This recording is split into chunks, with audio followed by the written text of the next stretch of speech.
धर्माचे धर्मगुरू जगद्गुरू नरेंद्राचार्य महाराज यांना वंदन करून ज्यांच्या विचाराने संपूर्ण महाराष्ट्र घडला असे आपण हिंदुस्थानाचे आराध्यदैवत छत्रपती शिवाजी महाराज यांना वंदन करून स्वराज्य रक्षणासाठी निधीने छातीने मृत्यूलाही झोंजू देणारे धर्मवीर छत्रपती संभाजी महाराज यांना हे अभिवादन. आणि आजकाल असं म्हणतात की जिथं मस्तक टेकावं अशा नमस्काराच्या जागा हर खूप कमी होत चालले, पण ज्याचं नाव उगल्यावर हे मस्तक नतमस्तक झाल्याशिवाय राहत नाहीत. अशा आमच्या राष्ट्रमाता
लागोपाठ 3 तडाखे बसलेला औरंगजेब चलता उठला आणि आम्ही उठा वा आता औरंगजेब पिसाळला आणि उचलली पावलं त्याने खासे तक्रारवर औरंगजेबाचं साम्राज्य म्हणजे आजच्या खंडातील सर्वात मोठं साम्राज्य आणि संभाजींचं स्वराज्य म्हणजे आजच्या खंडातील सर्वात छोटं साम्राज्य. मनोबल सैन्य कणभर मराठ्यांना चिरडायला निघालं. औरंगजेबाच्या नुसत्या सरदारांची संख्या 14,500 होती. कैक लांबलं शहजादे, अफाट सेनापती, 4 लाखाचं सैन्य, 14 कोटीचा खजिना, 40,000 हत्ती, 70,000 घोडी आणि औरंगजेबाची छावणी पडली तर 3 मैलाचा परिसर व्यापून जायचा. 3 मैलाचा एवढा अफाट सैन्य आलं चालून महाराष्ट्रावर आणि सह्याद्रीच्या गडावडाकडे आणला छावा. अरे येऊ द्या त्या औरंगजेबाला. अखेर त्याला त्याच्या मरणाची जागा कळली तर आता बघेल या छाव्याचा गनिमी कावा आणि बघता बघता संभाजी साजे झाला. वय वर्ष अवघं 23. महाराष्ट्राचा भाग काय बनून गेलं. औरंगजेबाने एका पाठोपाठ बोलायला लागल्या. सर मुलाम खान, नाले खान, फतेह खान, शहजादा खान, वेलर मोहसिन, शाहबुद्दीन खान, बहादूर खान, एक नामचीन सेनापती मार्गाला कचित पकडायला सोबाजूने हातात घुसवले आणि मराठी सज्ज झाले. संभाजी राजाच्या नेतृत्वाखाली त्याने मोगलांची लंगडतोड चालू केली आणि मराठी सुद्धा हाती सुटले. जिथं भेटेल तिथं मोगलांना कापत राहिले. अरे जाईल तिथं. अरे सर मुलाम खान मार्गावर परतला. फतेह खान तोड काय करून परतला. तो बहादूर खान तर नुसता पळून दमला. शाहबुद्दीन खानाला तर काय सुचेनाच. औरंगजेब बाजूने नुसत्या शिकस्तीच्या बातम्या ऐकत राहिला. हार पराभव. अरे 23 वर्षाचा छावा पर मोगलांना सोळकी करून गुरु सोडला. तू महाराष्ट्र देताना संभाजीराजाने विलक्षण नीती केली. मराठ्यांच्या फौजा सरळ मोगलांच्या प्रांतात घुसवल्या. इतकं फाडलं त्या औरंगजेबाला काय कळेना. मराठी आले म्हणून सैनिक तिथं पाठवावं तर मराठी त्याच्या पुढं. अरे मराठी आले म्हणून सैनिक तिथं पाठवावं तर मराठी त्याच्या पुढं. कुठं शिवावं सगळीकडेच पाठत निघालाय. इथं शिवावं तर तिकडं मराठी फाडतायत. इथं शिवावं तर तिकडं मराठी फाडतायत. कुठं निघाला बाबी. सरदापून गेला औरंगजेब. आपल्या सरदारावर बसत राहिला. अरे क्या करते हो बंदोबस्त, खिलते टेम खाली मार खाते हो. इतनी फौज दी दिगत में का गया वो दक्कन का चूहा. तसा पुलिस सरदार म्हणाला, हुजूर वो संभा शैतान है और फिर हम कहाँ शैतान से कम है. फिर भी शिकस्त, फिर भी क्यों हार. अरे औरंगजेबानं मोठ्या ताकद मारायची विरुद्ध मोहीम रचली. पण संभाजी राजाने त्याची पुरती वाट लावली. अरे करायला संभाजी राजा आमच्याच वाटेवरून अशीच वाटमारी करणाराची. त्याच्या वाटेवरती जाऊन वाट लावल्याशिवाय आमच्या वाटेवर परत पाहिजे आम्ही. बस तलवारीच्या टोकावर पाखरी बसतात मराठे. तुला बाजारा वेळ नाही लागणार आणि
लगा कैसे मराठे पत्थरों से खेलते हैं.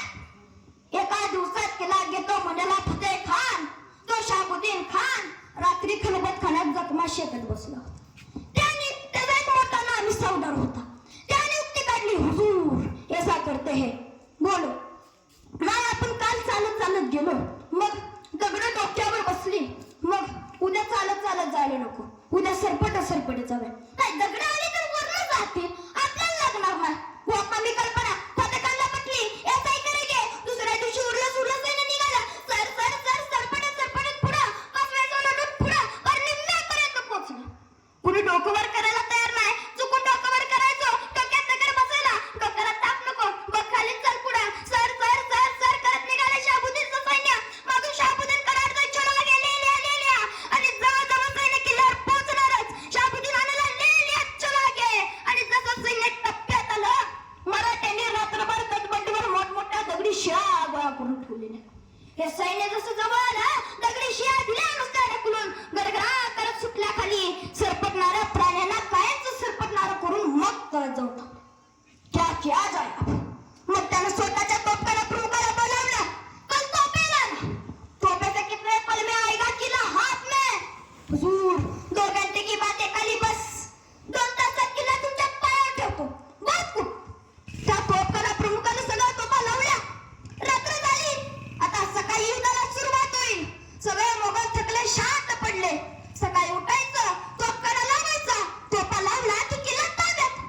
पण त्याच रात्री 1:30च्या सुमारास काही मराठी किल्ल्यावर नकाले आले. सराच्या बुद्धीच्या छावणीत घुसले. जरा कापाकापी केली. सगळं कळलं आपलं. तेवढ्या वेळात मोगल जागा व्हायच्या आत मराठी गायब.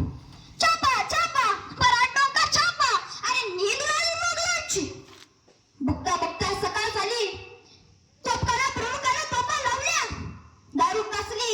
आता पट्ट वाटत पेटवायचं आणि तोफखाना प्रमुख तोफाला त्याला पुढे जाणार. तेव्हा म्हटले तोफेचा गो दाड करताना शेजारी दम त्याचा तोफखाना प्रमुख म्हणाला, पीछे आलो पीछे आलो. मराठा मोगलांचा तोफ मारा चालू व्हायच्या आधी मराठ्यांचा तोफ मारा. त्या तोफखाना प्रमुखानं सगळ्या तोफा मागे घ्यायला सांगितल्या. तोफा मागे घेतल्याने गोळ्या काय किल्ल्यावर पोहोचणार. आता मागं आलंय म्हणून पुढे जावं तर मराठ्यांची गोळ्या अंगावर बरसतायत. करायचं काय. त्या तोफखाना प्रमुखानं सगळ्या तोफा मागे घेतल्या. शहाबुद्दीन खानानं विचारलं, क्या हुआ. काय होत नाही हुजूर. मागं आलंय म्हणून पुढे जावं तर मराठ्यांची गोळ्या अंगावर बरसतायत आणि म्हणून मागे यावं तर आपल्या गोळ्या पोहोचणार. करायचं काय. शहाबुद्दीन खानानं विचारलं, अरे तुम्ही तर मला मराठ्यांकडे तोफा नाहीत आणि तोफा नाहीत म्हणाला तुम्ही तर हुजूर मराठ्यांकडे तोफा नाहीत. डोकं तरी हाय. आणि म्हणजे हुजूर मराठ्यांनी लाकडाच्या तोफा तयार केल्या. त्याला आतल्या जनावरांचं कातडं लावलंय आणि तोफे की साधी नाही तोफ हुजूर. आपल्या 10 तोफाला 1 तोफ आहे त्यांची. अरे मान्य आहे तोफा तयार केल्या, पण दारू गोळा कुठं आणलं त्यांनी. हुजूर मग मराठी रात्री कशाला आलते. आपलाच दारू गोळा आहे. काय करायचं. महिना झाला, 1.5 महिने झाले, 2, 3, 4, 5 महिने झाले. अरे साची मावा किल्ल्याची ठेवतात. पुढे कसं बस सोडली ना. वैतागा सगळा शहाबुद्दीन खान. शेवटी डोक्यातून युक्ती निघाली. तोफा मागे घेतल्या तर गोळ्या किल्ल्यावर पोहोचणार ना. आता दिल्या सैन्याला जवळ तोडा, आजूबाजूची सगळी जंगलातली झाडं तोडा. अरे 1.5-2 महिने काम चालू आहे. त्या शहाबुद्दीन खानानं किल्ल्याच्या उंचीत का लाकडी ब्रोंज त्यानं तयार केला. लाकडी दमदमा का तर या तोफा लाकडी बुरुजावर नेऊन ठेवायच्या आणि तिथनं लागायच्या. बस साधी गोष्ट नाही. कौतुक केलं पाहिजे शहाबुद्दीनचं कौतुक. किल्ल्याच्या उंचीत का लाकडी बुरुज, तोही केवढा 50 तोफा बसतील वर आणि 500 सैनिक उभा राहील वर. एवढा मोठा बुरुज. सगळा बुरुज बांधेपर्यंत मराठी शांत बघत राहिली. चालू द्या तुमचं. बुरुज उभा राहिला. तोफाही वर चढवल्या. आता उद्या बुरुजावर तोफ मारा चालू करायचा. बस किती दिवस लागतात बघू. सगळे मोगल थकले, शांत पडले आणि मराठी नेमके 1:30 वाजता बाहेर पडले. त्या बुरुजाच्या पुढे आले. बुरुजाच्या कडेने दारू गोळा टाचून भरला. तवर मराठा मोगलाच्या छावणीमध्ये हुक्के टाकत राहिले. मोगलांचा कळून मजला. तेवढ्या वेळात दारू टाकली. सुरंग पेरले, वाटाने पेटवल्या. तुई करत वाटा पेटत गेली. धडाम अवघा बुरुज नासल. तोफा सकट खाला. क्या जाया.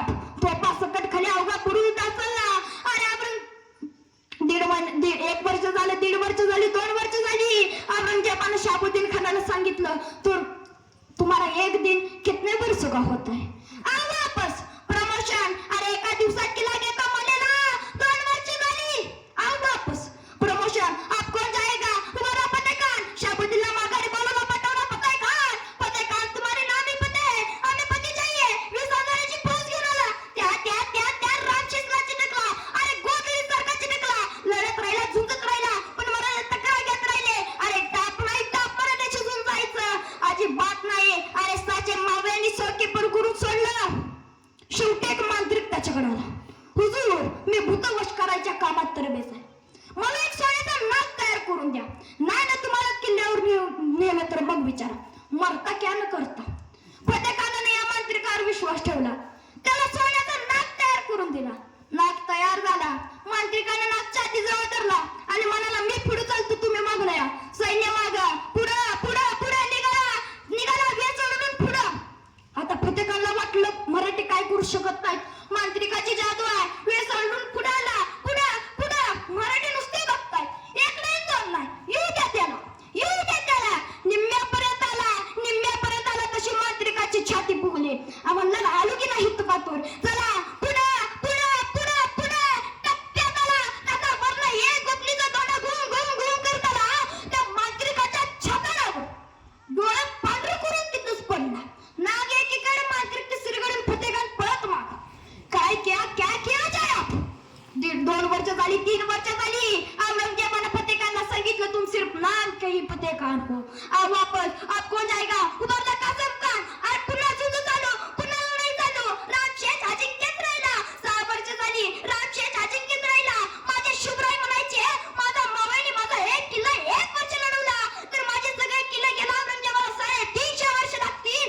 अरे संभाजी राजांनी रामशेष नावाचा एकच किल्ला 6 वर्ष लढवला, तर 6 गुणिले 350. औरंगजेबाला सगळे किल्ले गेला किती वर्ष लागतील? अरे टाप नाही टाप मारायला झुजून जायचं. त्याच रकात औरंगजेबाने आपल्या डोक्यावरची पगडी खाली खाली आपटली. जोपर्यंत त्या संभाजीला पराभूत करत नाही, गिरफ्तार करत नाही, तोपर्यंत बादशाही पदाची पगडी घालणार नाही. अरे त्याचं महाराष्ट्रात मेला औरंगजेब. पण मरत्या वेळी त्याच्या डोक्यावर बादशाही पदाची पगडी ही घातली नव्हती. संभाजी राजाने त्याला ते वाक्य मिळूच दिलं नाही. औरंगजेबाला मराठ्याला पराभूत करताच झालं नाही. अरे चल करत होता, पण काही उपयोग नव्हता. अरे जगायचं कसं हे माझ्या शिवरायांनी शिकवलं, पण मरायचं कसं हे माझ्या शंभू राजाने शिकवलं. संभाजी राजे एका राजाचं पोरगं, पण काय सगळं संभाजी राजे रघुकाराला असा वेळा घातलाय. 1000-1200 सैन्याने संभाजी राजाने वेळा घातलाय आणि संभाजी राजामध्ये उभा आहेत. आणि जसं 1000-1200 सैन्य पुढे चाललं, जे माझ्या शंभू राजाने तलवार उपसली, 1000-1200 सैन्य मागे चाललं. रघुखान वरतात होता, खिचलं उसकी तलवार, पण 1000-1200 एकाच सुद्धा धाड झालं नाही की छत्रपती संभाजी महाराजांच्या शमशेरीला हात घालावा. शेवटी दिलेल खान म्हणाला, अरे तुमच्या मनगटात राग नसेल तर 2 आणा, साखळदंड आणा. आणि वाघाला जसं पिंजऱ्यात पकडावं तसं संभाजी राजांना पकडलं गेलं आणि औरंगजेबाच्या पुढे उभा केलं आणि विचारलं, बोल संभा, हार किसकी और जीत किसकी? अरे संभाजी राजा म्हणाले, हार कुणाची जीत कुणाची, तर पाण्याची उडीच गुरमी असेल तर आधी आमच्या हातातले बेड्या काढ, साखळदंड काढ, दोर काढ. संभाजी तोंडाने सांगणार नाही कुणाची हार आणि कुणाची जीत, तर संभाजीच्या हातातली शमशेर सांगेल कुणाची हार आणि कुणाची जीत. खरे संभाजी राजा कुणाला